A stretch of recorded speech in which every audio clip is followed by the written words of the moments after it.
Welcome to I Said What I Said, a sports podcast giving you opinions not heard anywhere else. I'm your host, Brad Wakai, alongside my co-host, Tyson Gentry.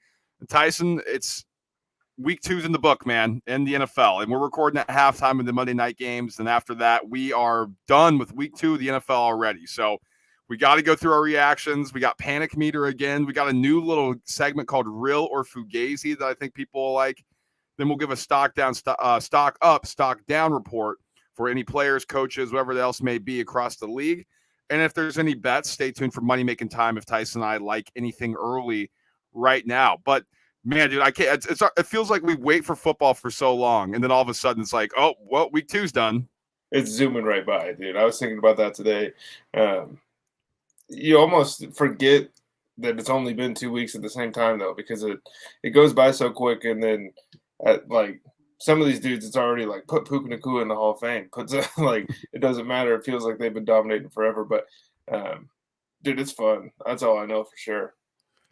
It's great because we wait for so long, and then the week two gets here, or week one gets here, and everybody's overreacting because all we hear all summer is like previews and like, oh, this is what we expect, and then the Seahawks look horrible on offense, and then the next week they go and score 30, almost 40 points, and everything like swirls around, and nobody knows what to think, and so there's a lot of things going on right now. And yeah, like you said, a month's going to go in already, and there's going to be an 0-4 team, and well, they're eliminated from the playoffs. So, dude, also it sucks every year. I forget how often people get hurt, and we're in week two, and you're already looking around, and no real superstars yet, but there are really good players that are now out for the season after 2 weeks. It stinks.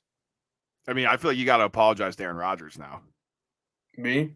The superstar, dude, Rodgers. I said superstar. I also did forget about him when I was saying that. So no apology necessary, but he can have it if he wants. Let's get into Panic Meter, Tyson. So these are the three teams that we've highlighted that were all playoff teams last year and now sit at 0-2. And the chances of you making the playoffs if you go 0-3 are extremely slim. And yeah, it's a long season, but the stats show you start off 0-3, you're not going to make the playoffs very often. And the Chargers and the Vikings play each other next week. So it's basically a loser out game already. But Panic Meter right now. I mean, Bengals were in our first edition last week talking about like what's kind of going on here. Do we have any nerves about what we see in Cincinnati? Now with Joe Burrow tweaking his calf, what's going on there? Austin Eckler's hurt for the Chargers, and the Vikings, we talked about this. They're regression monsters. Like we don't know how low this thing can go for them. So for you, as you look at these 0-2 teams with huge playoff aspirations, where are you going and you more panicked for? So who am I at the highest panic level with? Is that where we're starting? I have the highest panic level with the Chargers. And this is not a team that I liked very much preseason. I took their under if you listen to the preseason show, but it doesn't make much sense to me sitting here right now. I mean, Mike Vrabel's always going to have those guys ready to play in Tennessee, and the Titans came out and were just more physical. Played their game, and Treylon Burks flashed a little bit, which was awesome to see. And turns out Ryan Tannehill didn't forget how to play quarterback. He was better in this game for sure. But this is Brandon Staley, defensive guru, defensive genius. They can't scheme up a defense. I mean, Justin Herbert in the offense again. Or Justin Herbert in the offense, you're kind of going to get the same thing week in and week out. There's some touchdown differential as far as some weeks they score every time they're in the red zone. Sometimes it's a lot of field goals, but they're moving the ball. And this team is 0-2 right now, and they don't look, to me, Brad, like they've improved at all. It's the same thing that we talked about with the Bills for a long time as far as like, that team's soft. Like, they're not going to the championship. They're not going to the Super Bowl because they're soft. The Chargers feel like they might turn Justin Herbert into the Lions version of Matt Stafford at this rate. And it's early, but like this dude's going to throw 5,000 yards every season. And if he makes the playoffs at 9-8, awesome. I think Brandon Staley is live to be first coach fired. Like that's the way it's looking. And this is a Chargers franchise that hates spending money, hates actually open up their wallet for anything, and they don't want to fire a coach in the middle of the season. But if it continues like this, Tyson, my God, I mean, they're going to have to make a change here. And maybe Kellen Moore, that job that he's always been looking for and was getting interviews for, but maybe it's with the Chargers that he took over the offensive coordinator position. But I think for me, it's the Bengals, man. Like I'm extremely concerned with what I've been witnessing here. And yes, it's been happening before, and they've started off 0-2, I think, for the past 3 seasons now. Tyson, they made it to the Super Bowl and the AFC Championship. Like, okay, but Joe Burrow tweaked his calf again. I think he's going to miss the game against the Rams. He only has 304 total yards on the season, a 56.9% completion percentage, 2 touchdowns, 1 pick, a 70.6 QB rating. It has not been good. And then you combine the fact that, I mean, Burrow's looked like this. That could be a little understandable because he had the calf injury and missed some training camp and things like that. But Tyson, Jamar Chase, 70 yards, T. Higgins, 89 yards. Like, they have no single receiver that's gone over 100. Like, and you potentially miss Joe Burrow for an extended period of time. Like, they could legitimately be 0-6 before we blink here. And then Burrow comes back, and then it's just a wasted year. 0-6. That would be wild. That would be great. That's the NFL, though. And, I mean, T. Higgins, 89 yards. All 89 were in week 2 because in week 1 he didn't get a single catch. The Jamar Chase thing is weird when you're watching the games. It just doesn't feel like he's even an option on some of these plays, which, is crazy to us. Maybe there's a reason that Taylor wants to try to start the season this way because it feels a little similar to how it was last year. But, dude, Burrow looks closer to Andy Dalton than he does to like the 2022, 2021 version of Joe Burrow. It's not good. And we're going to give him plenty of leeway because he's a young player and he's shown us that he's obviously good enough to lead a team to a Super Bowl, and he's thrown for 5,000 yards and all those cool things.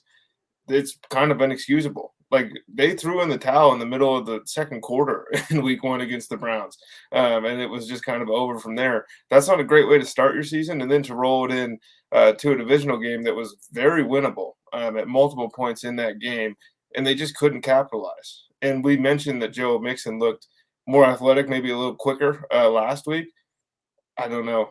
I don't know how far that's going to get you, even if that is the case. But they weren't impressive at all. Like, don't look at 24 points and think, that's improvement, because there was times where it was like, this offense sucks. Like, it's not a question if they're going to get back to normal. It was like watching the Atlanta Falcons offense last year. They host the Los Angeles Chargers on Monday, which has been a surprise team so far this year, like with what the LA Chargers have done. I mean, obviously it's 2 weeks in, but like everybody thought they were going to be horrible. LA Rams, I'm sorry. At Tennessee Titans week after, on short week there. At the Arizona Cardinals. Now you assume that's a win, right? Because the Cardinals stink.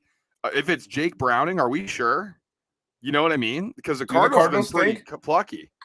Do they even stink? They're better than the Bears. I think they do. I mean, it's also easy in 2 weeks because it's like, everybody says we suck. Let's go out and try really hard. It's like, oh, that's right. We don't have any good players. You're not believing in Johnny Gans to keep him fired up through at least week 6? It's Josh Dobbs, dude. I don't know. Maybe he just has the magic there. Well, if they keep driving to practice and keep that fire in their belly, they'll be fine. They'll be good. So we talked about Chargers and Bengals. Let's just touch on the Vikings a little bit here. And I think probably why we're not too panicked about the Vikings, because Tyson, let's be honest, we didn't expect them to be good this year. That's exactly right. I was going to say that before the segment started. Like, it doesn't even feel – I don't have any panic for the Vikings because I didn't expect them to be – I expected them to be 1-1. I thought they were better than the Bucks. Turns out that's not the case, right? I mean, we saw it. Baker Mayfield looks like a new man too. We'll get to Tampa Bay here in a minute. But what did you expect from Minnesota this year on the high end? Like, second in the division, probably? Yeah, at the very best, for sure. And so if they finish 4th in the division, which doesn't look likely, they look like they're going to be fighting for second still. Are you really that upset? I mean, they haven't gotten ran off the field by anybody. And, dude, they won 13 games last year, didn't trail till like week 10 or whatever it was. And it was all the ball bounced their way more times than it did anybody else's. 11-0 in one-score games, that's just not going to happen for the year after that. Like, it's just extremely rare. But, Tyson, I'm excited for this, man. It's time to get into everybody's favorite new game show, Real or Fugazy. Come on down. We're looking at 2-0 teams so far and asking if they're real or if they're Fugazy. So let's start here with the Washington Commanders. Now, they've actually been impressive in some ways. One ugly at home against the Cardinals, and you're like, oh, God, is it going to be one of those things? And then won a shootout against the Denver Broncos in a game that nobody thought they could come back from, really. So let me ask you this. The 2-0 Commanders, are they real or Fugazy? I'm going to cheat a little bit here to start the show because it wouldn't be us if we weren't bending the rules of our own show, our own game. I think they're real, Brad, and I think Ooh. they're real in the sense that they are live against anybody that they play. Okay. I don't know if that counts towards like if real means can this team like make the conference championship game or something, then they're Fugazi. But like this defensive line is elite. Like they're good. Sam Howell doesn't look, like some of the people would have had you believe you were on Twitter this offseason, but he looks fine to me. Jahan Dotson's big games are coming. I mean, if you look at the snap share and the amount of targets this guy's garnering, eventually he's going to start finding the end zone some more. Brian Robinson just had his biggest game, his best game as an NFL pro. And this is week 2 with a new offensive coordinator. So I think that they're real because right now, if they played the Cowboys later in the season, they beat the Eagles. Like, would you be surprised, or would you just say, yeah, they were going to get one of them?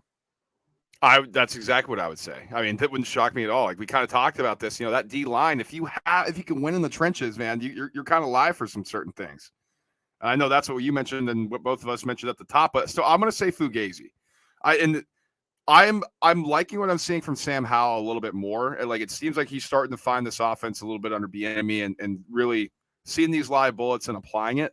But there's just something still missing with this Falcons team, or this Commanders team, and I mainly think it's due to their offensive line. Like, yes, they're going to win the battle the majority of the time on the defensive side of the ball, and almost always they're going to lose on the offensive side of the ball because this offensive line is just not very good. And so I think that stunts what they can do offensively.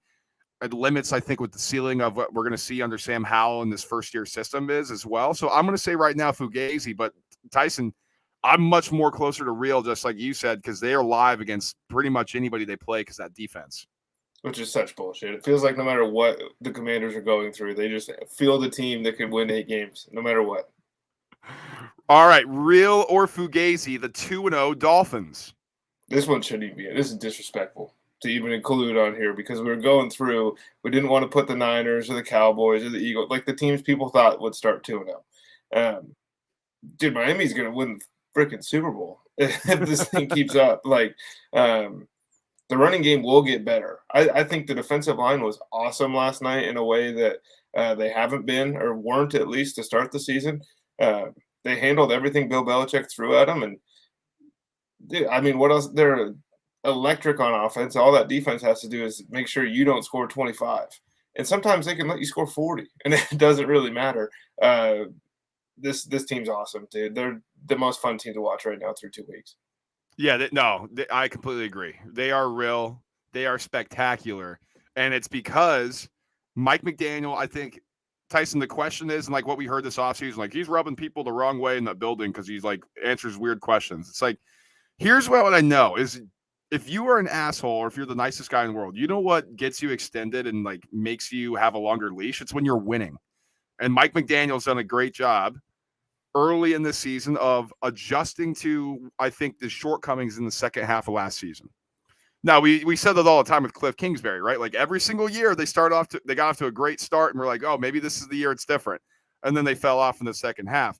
We don't have that sample size yet for McDaniel. It But feels what we different. know, exactly, what we know is what we're watching, where there's adjustments every single week, or at least adjustments to what gave him problems last year. And if that offense is going to continue to look like this, like Mostert's so like a legit threat, like holy smokes, that offense, like, and there's going to be timely plays from that defense too, like we saw with Xavier Howard last night. Like this is a legit like Super Bowl contender. And they were missing Jalen Phillips. They're like we haven't seen Devon Achane play yet, and I don't know how much he's even going to eat into these other running back snap share because everybody's doing really well. But like that's another 4-2 guy that you're just going to throw on an offense, and they might break the league, man. Which would be awesome to see. Real or Fugazi, Tyson, the Atlanta Falcons. I mean, you can go first on this one because we're going to have dramatically different answers, I think. Well, they are Fugazi, and we're not going to see it early. This is going to be like one of those teams last year, like the Giants, like the Vikings, that because their schedule is so easy, that they're going to win a ton of games. But the reality is they're Fugazi because Desmond Ritter's not a legit NFL quarterback. Like, I don't care what his stat line was at the end of the game. Like when it comes actually time to make plays, I don't think that he's going to be able to. And this defense is going to be good enough against this schedule. I think when it gets into like when we see them play real teams, eventually, whenever that comes, I think they're going to be in trouble. And so that I do think they're Fugazi right now. Now, they have great names on paper. Drake London, Bijan Robinson, Kyle Pitts. But that can only take you so far. Like at the end of the day, you still have to have a quarterback, and they don't have one in Desmond Ridder. So that can take them to 10 wins. And to me, that's a real team. Like this team's going to win double-digit games. They're going to run the football over top of everybody else in the NFL. Like that's what Arthur Smith wants to do. It's so freaking frustrating to watch this dude scheme up plays for Jonnu Smith when Kyle Pitts is standing out there by himself, or Mac Hollins is getting end zone targets and not Drake London. Like I understand that. He doesn't give a shit about your fantasy football teams. He wants to win NFL football games, and you know how they've been doing it. And they've that there's a reason they were better than people thought they were going to be last year. That there's a reason they're going to win this division this year. Is they're just going to run over top of everybody. Tyler Algier is still a good football player. Cordero Patterson is back. Ridder is not going to win you any games. But I don't know yet if it looks like Desmond Ridder is going to be the reason that you lose multiple games throughout a season. He will lose you a game here and there. I don't think every single week you're going to go – like Zach Wilson actively costs the Jets wins. He does. I don't think Desmond Ridder is actively costing the Atlanta Falcons wins, in part because of the way that they play. Dude, they're going to control the clock. They're going to score a shit ton of touchdowns on the ground. They're going to run the ball for 2,500 yards this season, and they're going to win the division. All right, the Tampa Bay Bucks in that same division, are they real or are they Fugazi? They're Fugazi. This one, I wish this one was real. The Baker Mayfield mini resurgence here through 2 weeks is awesome to see. Like he's killing people on third down. I think he's 20 for 23 on third down so far this season. Good. Mike Evans was like declared dead by people for some reason going into this season, and spoiler alert, he's going to make the Hall of Fame. He's still a really good football player. Chris Godwin's still a really good football player. There's tons of good guys on this defense. It just the wheels are going to come off this thing. They cannot run the football. And I don't think Rachaad White is as good as kind of box scores maybe suggest at this point throughout the season. And Baker will come back down to earth. The only way I could see this team being real is the same way that like the Seattle Seahawks were real last year, where they were winning games and it was a fun story and everyone was like, this is awesome. And then it got time to like play the big boys and it became apparent that they were a good story. And I think the Bucks, like that's the high end here, is they're a good story. Yeah, I'm going Fugazi as well, and it sucks because, like you said, like they have really good players, like Mike Evans, Chris Godwin. This is probably the best skill position group that Baker Mayfield's ever worked with, and this is what we've seen with Baker Mayfield throughout his career. Tyson, he hit flashes for a couple weeks. Everybody buys in. Everybody's like, "Oh, look how fired up he gets! It's great." And then the limitations come because he has an average arm and he's small, and that's just the reality of the situation here. The other thing, what we know about the Buccaneers, and it sucks, but they, since they won the Super Bowl, have just been bit with the terrible injury bug, man. And maybe it doesn't happen. I don't know. Like maybe that doesn't happen for him this year, but that's gonna have to I'm gonna have to see that before I'm like, no, there's something around the corner that's just gonna bite the Bucs. And so I do think they're Fugazi. I think they're a fun story right now. But I think the wheels will fall off eventually for the Tampa Bay Bucks, and they'll regress back to what the pre-existing expectations were for them. And Todd Bowles is probably the worst head coach of the teams that have been on the list so far. So, all right, last one here: the Baltimore Ravens, real or Fugazi? Dude, do I get a pass? Do I get I don't know? Is that not like? They looked good at times, both in week one and against the Bengals. And then there were times where it was like, what is Lamar doing against Houston? Like he had a couple throws that were horrible. He was without Mark Andrews. The whole offense looked like it was running through Zay Flowers. Things kind of found their level this week. Gus Edwards is, he's one of the best fill-in running backs you could ask for in the NFL. They didn't miss a ton on the ground. Lamar was better through the air for sure. I don't know. It feels really similar, man, to the teams that we've already seen. And maybe Todd Monken needs more time to like get the spaceship offense that we were hearing about all offseason to like really take off. But right now, compared to what I thought I was going to see, I'll say Fugazi just for the sake of the game here. But this was a team that I thought had real Super Bowl aspirations, and I don't know if that's true through 2 weeks. Wow, how about that? See, Tyson just towing both sides of the fence there. All right, we got a Fugazi out of him, though. Don't worry, we got the game show running here. I'm going to say they're real, and because this is what I know.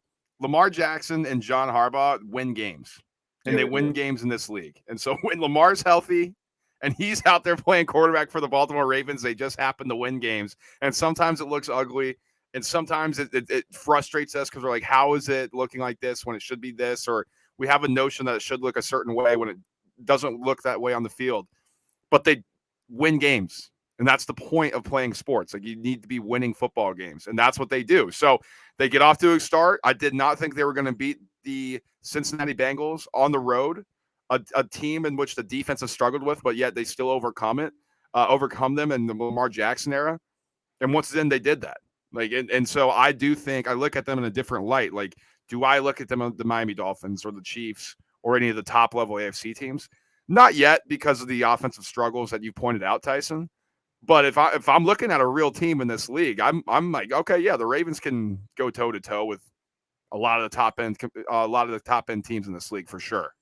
I think we said the same thing, just had different answers. I think you're right. I think that's why it's tough. All right, well, that's the first edition of Real or Fugazi. We will visit America's favorite game show later in the season as we kind of continue to go through this. Now, Tyson, let's get in the stock up and stock down report here. And I'll throw it to you. Let's go stock up. First one for you.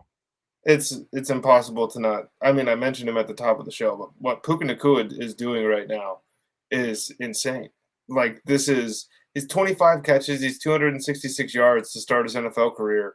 For a guy that, unless you were betting BYU football last year, you honestly probably didn't watch. And he didn't look like this was going to happen. And the crazy part, Brad, and I don't know how much I've heard it mentioned. Everyone kind of keeps saying, at least, I'm not on the internet so much, but I listen to the radio, I guess. And these guys are saying, when Cooper Kupp comes back, let's see if he's, doing this. And the answer to that's probably no. But earning targets is a real skill, and he's getting 20 of them a game. He also is going to play on the outside while Cooper Kupp plays in the slot. So who's to say that? Remember when Robert Woods was getting 10 targets a game with Cooper Kupp also on the field? Like that, it's very doable. I think this isn't a flash in the pan just because maybe the best receiver in the NFL isn't like healthy right now. This guy is earning targets at an elite rate that like is pretty much reserved for your Justin Jeffersons right now. And you can't ignore him. Yeah, no, it's an impressive what he's been doing. Tyson, another impressive one for me, Shane Steichen, head coach of the Indianapolis Colts. And we knew him last year. We're Eagles fans. And I'm going to go twofold here. With how the Eagles offense has looked without him, and then what I think this Colts offense has just immediately looked like. I mean, Anthony Richardson goes out.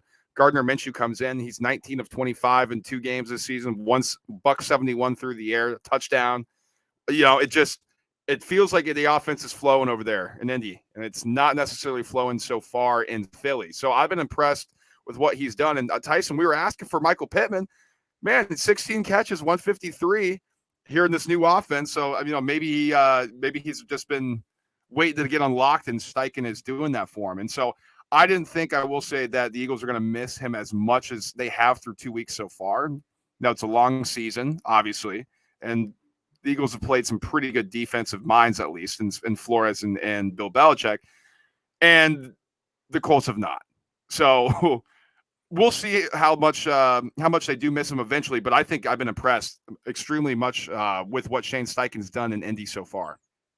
My next one here is going to be the Tennessee Titans.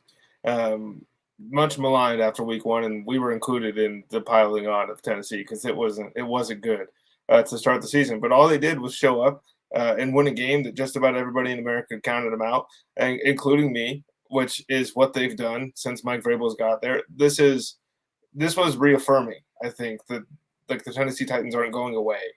And so if you were preying on their downfall or you don't like Tennessee or anything like that, like this team is just going to out-physical your favorite team when they play. And they're going to find their way to be in just about every game they play this season. I'm going Mike McCarthy for my other stock up. Like, this is an oaf, right? Like, everybody's like, this guy's an idiot. He doesn't know what he's doing. And is there any other Super Bowl head coach in the history of the sport that's gotten more disrespect than Mike McCarthy? You know what I mean? And is he my favorite coach ever? No. But I think we're at the point now that he's proven that he's actually a good coach in this league.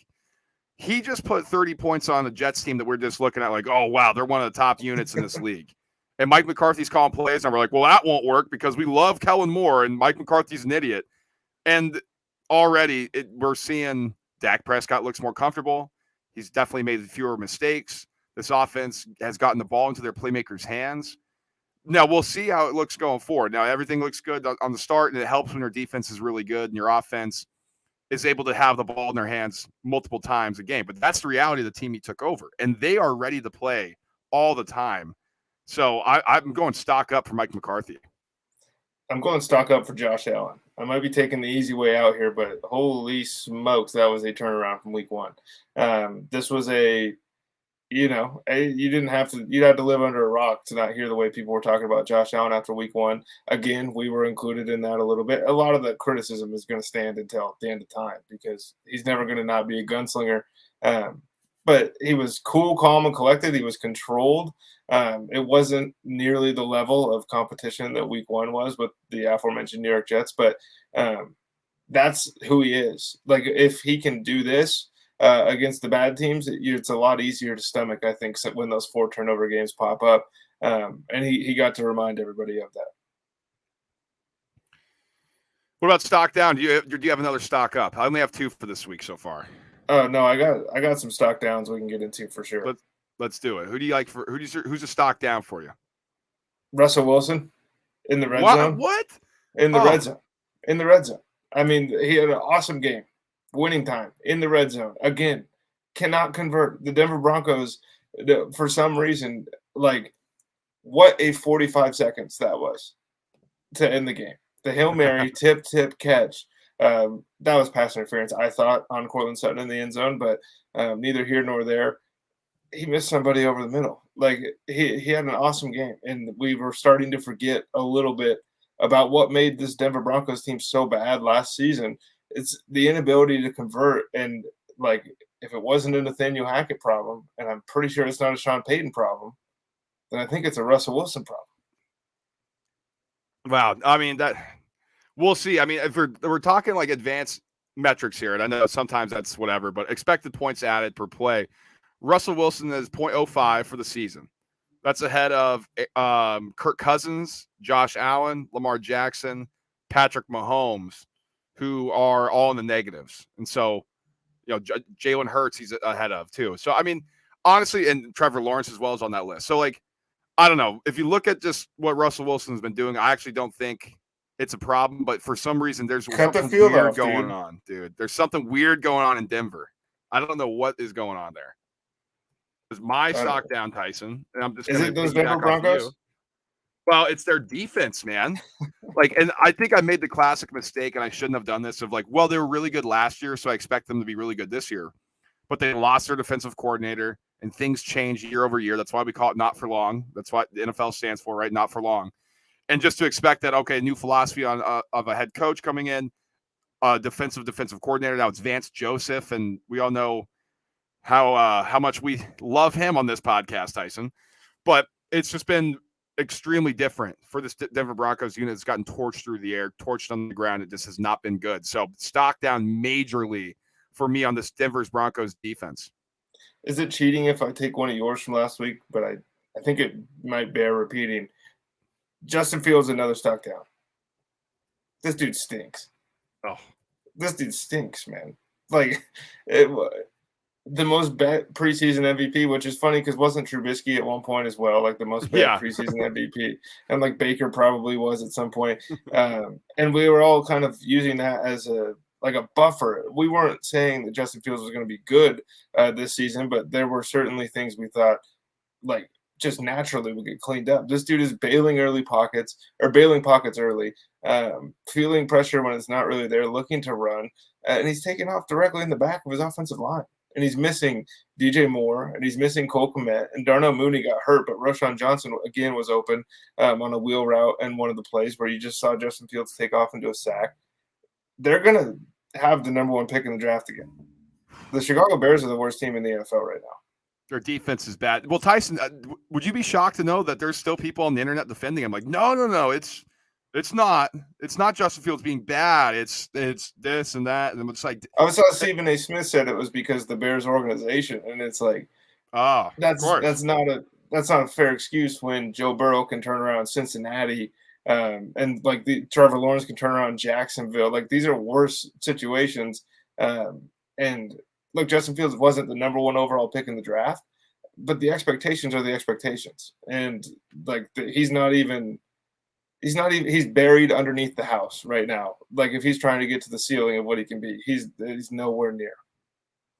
Then for me, sticking to the defense theme, the Lions defense, I don't necessarily know if this is fair or not, but like they looked much better against the Kansas City Chiefs offense that didn't have Travis Kelce, and there was a lot of drops that really went very fortunate for the Lions defense. But to get shredded like they did against the Seattle Seahawks, looked anemic in the second half against the LA Rams, who were supposed to have a bad defense, that is not a good sign. Just not a good sign for a team that wants to win the division.